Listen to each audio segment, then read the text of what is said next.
mengenai peran dan fungsi lembaga sosial di masyarakat kan kemarin. Banyak jenis lembaga sosial ternyata di masyarakat. Ada yang tahu apa aja kemarin? Apa ya?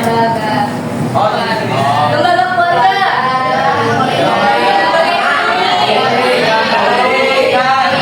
agama, pendidikan.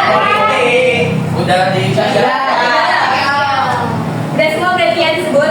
Nah, lalu kita belajar apa sih hari ini? Belajar apa ya?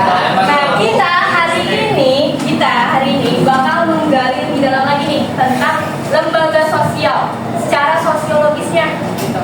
Jadi kita bakal lebih paham nih dampaknya apa sih dari peran dan fungsi lembaga sosial yang kemarin kita pelajari gitu. Nah, di sini ada materinya nih yang bakal kita pelajari hari ini. Yang pertama, relevansi perspektif struktural fungsional dengan lembaga sosial.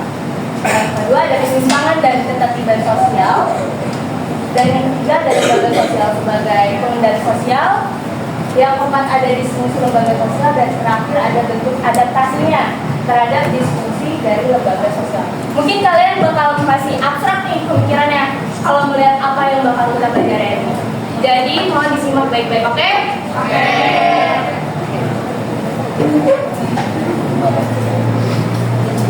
Nah, sebelum masuk ke pembahasan utama, Ibu mau tanya dulu. Menurut kalian bagaimana sih lembaga sosial itu bisa saling melengkapi untuk menciptakan keteraturan di masyarakat? Misalkan kan lembaga sosial kan tadi udah kalian sebutin kan? Ya. Ada lembaga apa? Keluarga, pendidikan, ekonomi, agama, politik, dan lain sebagainya kan? Nah, kira-kira bagaimana sih caranya mereka bisa saling melengkapi? Iya, ada fungsi dan perannya masing-masing di lembaga itu. Jadi kalau misalkan lembaga itu bisa menjalankan peran dan fungsinya dengan baik, otomatis dia akan memenuhi kebutuhan masyarakat itu sendiri. Dia bisa mengatur tindakan dan kegiatan masyarakat, ya kan? Misalkan kalau kita butuh pengetahuan, kita butuh ditanamkan nilai-nilai, berarti kita membutuhkan lembaga apa? Lembaga pendidikan.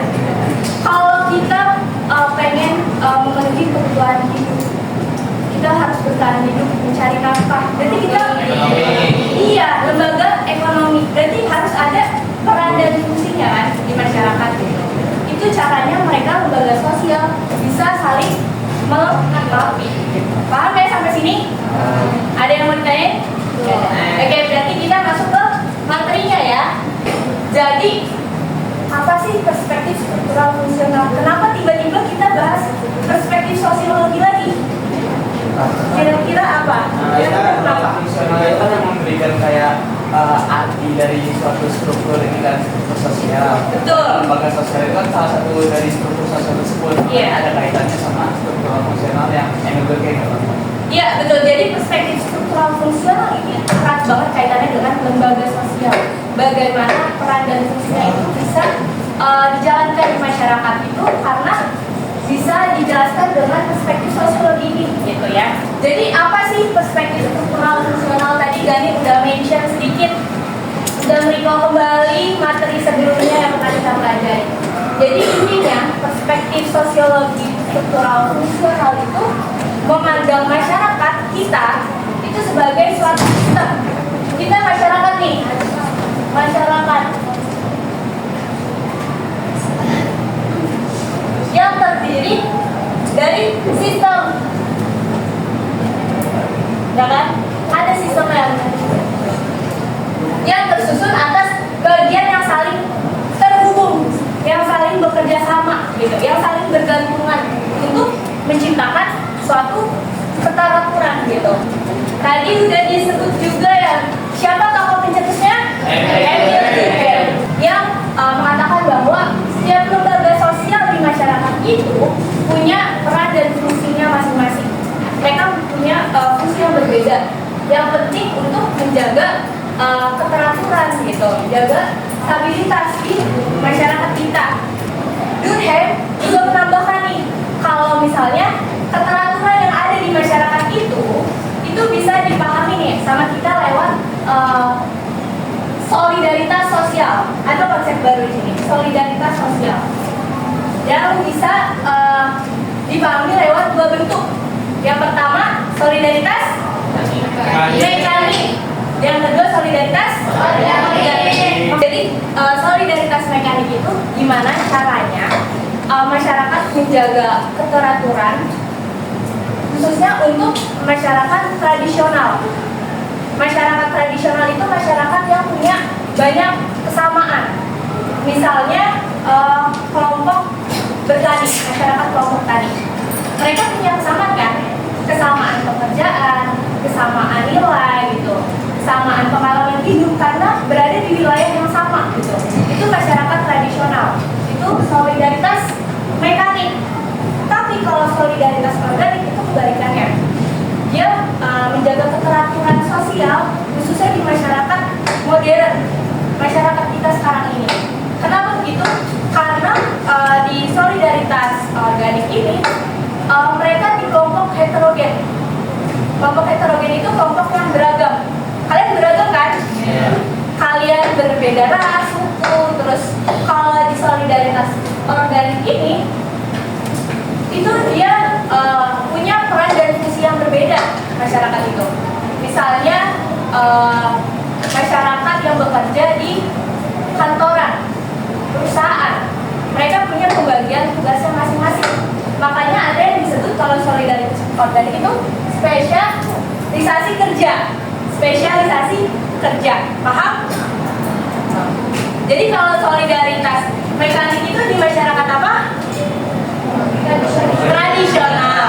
Kalau solidaritas organik di masyarakat modern. Sampai sini paham ya? Jadi lembaga sosial yang ada di masyarakat kita ini diibaratkan seperti organ-organ yang ada di dalam tubuh kita, gitu. Dimana masing-masing dari bagian organ ini punya perannya sendiri, gitu, untuk bisa mempertahankan kehidupan sosial kita supaya lebih teratur, lebih harmonis, lebih stabil, gitu, lebih seimbang, paham ya? Lalu bagaimana nih kalau misalkan salah satu bagian organnya itu perannya itu tidak berfungsi? Nah, kalau tidak berfungsi terjadi gangguan. Jadi keteraturan atau keseimbangan di masyarakatnya itu terganggu. Ada disfungsi di dalamnya. Paham ya? Jadi kalau misalkan ada bagian yang nggak berfungsi, terjadi apa? Gangguan atau disfungsi. Kalau masyarakatnya terganggu, otomatis itu kan hal yang negatif ya? Benar nggak? Iya. Nah, berarti bisa memicu yang namanya penyimpangan sosial di masyarakat. Nah, penyimpangan sosial di masyarakat itu apa sih, gitu kan? Penyimpangan sosial itu adalah perilaku yang tidak sesuai dengan nilai dan norma yang berlaku di dalam masyarakat. Penyimpangan sosial itu enggak bersifat negatif, tapi juga ada yang positif. Kok bisa ada penyimpangan positif? Kalian heran nggak? Iya. Jadi kalau misalkan penyimpangan positif, dia tetap melanggar norma gitu. Tapi tujuannya itu sebetulnya baik. Nilainya itu dianggap positif di masyarakat. Aneh, tapi ya. Contohnya gini. Ada seorang ibu yang bekerja sebagai tukang ojek. Kenapa kira-kira itu menjadi penyimpangan yang positif? Ada yang bisa jelasin?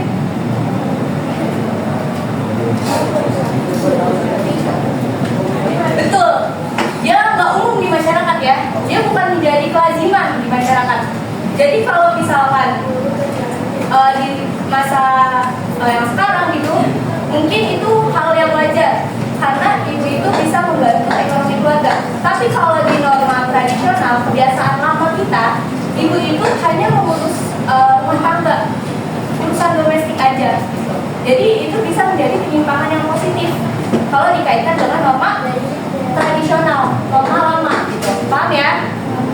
Nah, sedangkan penyimpangan negatif ya, yaitu menyimpang karena tidak sesuai nilai dan norma dan perilakunya itu tidak bisa diterima sama masyarakat kita. Misalnya pembunuhan itu kan tidak bisa diterima kan oleh masyarakat kita. apa lagi? Pembulian, pencurian dan lain sebagainya. Paham ya?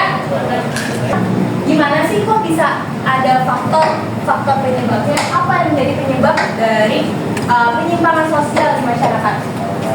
Yang pertama itu karena akibat dari proses sosialisasi yang tidak sempurna. Sosialisasi itu apa? Yang masih ingat? Sosialisasi penanaman nilai dan norma. Oke.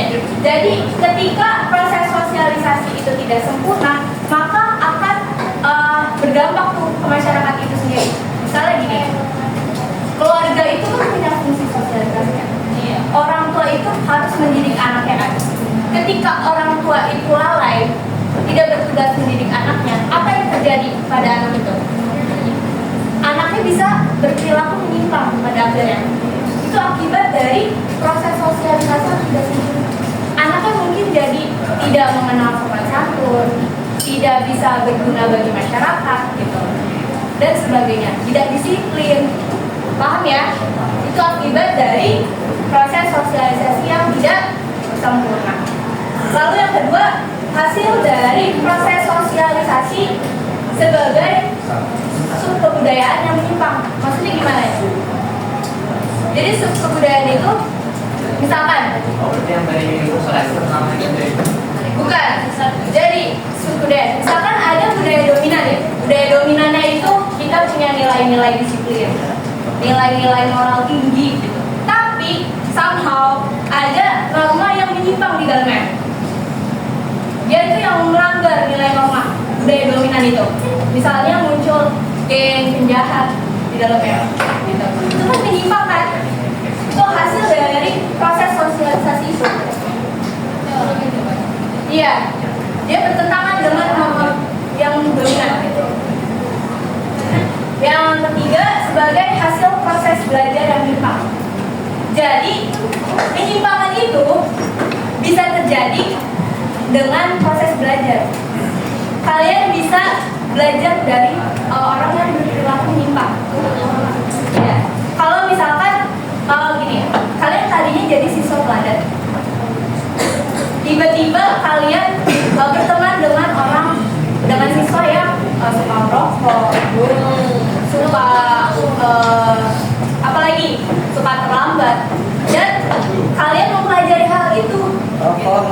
Kalian menjadi dirinya gitu, mengikut-ikut temannya. Berarti itu kan hasil dari proses belajar kan? Oke. Intinya seperti itu. Kalau tadi kan itu hasil dari gangguan yang terjadi di masyarakat, ada diskusi, makanya dia menyebabkan penyimpangan. Kalau misalkan berjalan dengan baik peran dan fungsinya, maka dia menciptakan kondisi yang tertib, disebut ketertiban sosial. Ada yang mau volunteer baca nggak? Boleh, bisa, silakan. Tertib sosial adalah kondisi kehidupan suatu masyarakat yang aman, dinamis, dan teratur. Karena setiap individu bertindak sesuai nilai dan norma yang berlaku dalam masyarakat. Oke, betul. Jadi di sini udah di-highlight ya, kalau misalkan ketertiban sosial itu udah pasti menimbulkan rasa aman gitu, hidup yang teratur di masyarakat, gitu kan? Karena setiap orang, setiap anggota masyarakat itu tahu sebetulnya apa sih nilai dan norma di masyarakat yang berlaku. Jadi itu tidak melanggar, makanya ada ketertiban sosial. Ada yang mau baca, volunteer lagi? Boleh, Vino. Prinsip tertib sosial. 1. Terdapat suatu sistem nilai dan norma yang jelas. Lalu yang kedua, individu atau kelompok dalam masyarakat mengetahui dan memahami norma sosial dan nilai yang berlaku. Lalu ketiga, individu atau kelompok dalam masyarakat menyesuaikan tindakannya dengan norma sosial dan nilai yang berlaku. Oke, terima kasih Vino. Jadi betul ya, karena tertib berarti otomatis anggota masyarakatnya paham ya tentang nilai dan norma di masyarakatnya, gitu, yang berlaku seperti apa gitu. Makanya di sini dikatakan nilai dan normanya itu jelas karena masyarakat tahu apa sih yang baik, apa sih yang salah, apa sih yang benar, apa sih yang buruk gitu. Apa yang boleh dilakukan atau yang tidak boleh dilakukan gitu. Dia paham dan tahu tentang norma yang ada di masyarakat, makanya dia menyesuaikan tindakannya gitu. Paham? Penyimpangan, ketertiban, dan lembaga sosial tadi. Jadi keduanya itu saling berkaitan karena lembaga sosial itu sebagai alat pengendali sosial. Kalian sudah tahu kan sistem pengendali sosial itu apa? Iya, dia itu sebagai cara atau sistem yang bisa memastikan supaya anggota masyarakatnya itu tertib, ya, berperilaku sesuai nilai normanya yang ada di masyarakat. Itu sistem pengendali sosial yang menjaga supaya tidak ada penyimpangan, penyimpangannya bisa dicegah gitu, dan supaya masyarakatnya itu tertib. Ketika salah satu lembaga sosial itu gagal menjalankan fungsinya di masyarakat, maka masyarakat itu akan mengalami keadaan yang disebut anomi. Anomi itu kondisi di mana norma-norma sosial di masyarakat itu melemah, sehingga bisa muncul perilaku menyimpang yang terjadi di masyarakat gitu. Keadaannya bisa tidak terkendali, gitu ya. Oleh karena itu, makanya setiap lembaga sosial di masyarakat punya peran pentingnya sendiri. Kayak tadi apa? Ada keluarga, ada ekonomi, pendidikan, dan lain sebagainya gitu. Dia punya tanggung jawab untuk mengatur kehidupan masyarakat gitu. Dari tindakannya, kegiatannya, dan lain sebagainya. Paham ya? Jadi anomi itu terjadi ketika lembaga sosial itu mengalami disfungsi tadi. Ada bagian yang tidak berjalan dengan baik di masyarakat. Jadi gini, ada beberapa fenomena yang akhir-akhir ini happening. Antaranya 3 kasus ini. Kira-kira kenapa sih fenomena ini bisa terjadi, kasus ini bisa terjadi? Yang pertama itu kasus tawuran antar pelajar di Kota Depok. Lalu ada kasus korupsi kuota haji, dan yang ketiga kasus perundungan Timothy. Kira-kira kenapa? Karena ada disfungsi lembaga sosial, betul. Ada disfungsi lembaga sosial, ada peran dan fungsi lembaga yang tidak berjalan dengan baik di masyarakat. Kalau kasus tawuran di Kota Depok tadi, kasus pelajar itu, dan perundungan Timothy, itu ada lemahnya fungsi keluarga dan pendidikan, di mana dia gagal dalam menanamkan nilai moral, menanamkan nilai moral, disiplin, terus empati. Jadi akibatnya remaja itu bisa terpengaruh hal negatif dan menimbulkan perilaku menyimpang di masyarakat. Makanya terjadilah kasus ini. Sedangkan kasus korupsi kuota haji berarti ada disfungsi lembaga politik. Lembaga politik, hukum, agama, dia itu mengabaikan nilai-nilai kejujuran, nilai-nilai tanggung jawab gitu. Harusnya kan kalau lembaga politik itu kepentingan masyarakat kan, tapi hanya menguntungkan pribadi aja kan. Berarti dia lalai kan, dia mengalami disfungsi. Sampai sini paham? Ketika lembaga sosial mengalami disfungsi, kita sebagai masyarakat harus menyesuaikan diri, harus mengalami adaptasi. Makanya ada bentuk adaptasi dari fenomena tadi gitu. Yang pertama ada penguatan dari segi kontrol sosial dan komunikasi antara orang tua, guru, dan murid supaya nilai empati dan disiplinnya itu bisa ada sejak dini, ada proses sosialisasi yang terjadi. Lalu untuk pejabat publik, dia itu bisa menunjukkan perilaku yang lebih jujur, lebih bertanggung jawab gitu, supaya bisa mengembalikan yang namanya kepercayaan masyarakat. Itu bentuk adaptasinya. Lalu yang ketiga bisa memperbanyak program pembinaan serta kegiatan positif untuk apa? Untuk mencegah terjadinya perilaku menyimpang tadi, perundungan dan lain sebagainya. Sampai sini paham? Oke. Karena pembelajaran kita sudah selesai materi hari ini, saya kan minggu lalu udah memberikan tugas ya mengenai peran dan fungsi. Kalian akan menampilkan drama tentang lembaga sosial. Jadi boleh ditampilkan siapa kelompok yang sudah siap. Lembaga apa? Oke, silakan untuk lembaga politik siap-siap maju ke depan. Tepuk tangan buat temennya.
Saya Gajah Keling Blasta selaku pemeran Bima Dirgantara, seorang anak OSIS yang nakal gitu ya.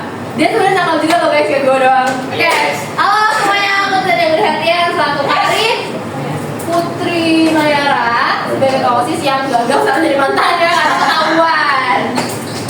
Bala, siapa nih? Halo semuanya, aku Atrek Anastasia Ramadhani sebagai Elvara, nama panjang Elvara Evelia, sebagai anak surprise. Selanjutnya aku adalah Desvira Capradi sebagai Natia cantik banget. Jadi aku guys, kayak aku kenalin ini si culun aku. Si Culun. Ya, saya Portofino Jusan sebagai David Iskandar. Saya dulunya dibully oleh Karin, namun sekarang saya sudah man up. Sudah, dia gak banget dia nangkalan. Halo anak-anak semuanya, ini Bugia. Halo Ibu. Oke, saya Bella Fasya sebagai Ibu Gianatia sebagai guru BK dan pembina OSIS. Jadi di sini saya ingin berbicara sedikit bahwa kepuasan itu bukan tentang siapa yang memimpin, tapi tentang siapa yang mampu untuk tetap amanah hingga akhirnya.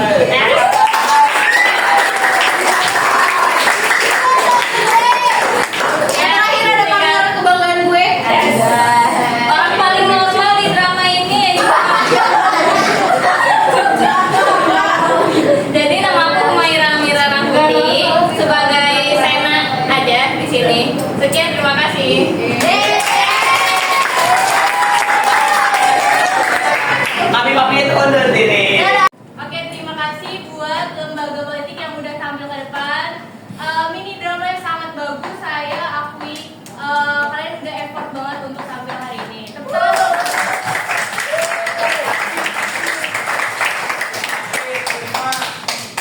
Saya harap kalian jadi tahu ya peran dan fungsi lembaga sosial di masyarakat melalui kasus tadi, OSIS tadi gitu ya. Dimana sih lembaga politik itu seharusnya ada di masyarakat, perannya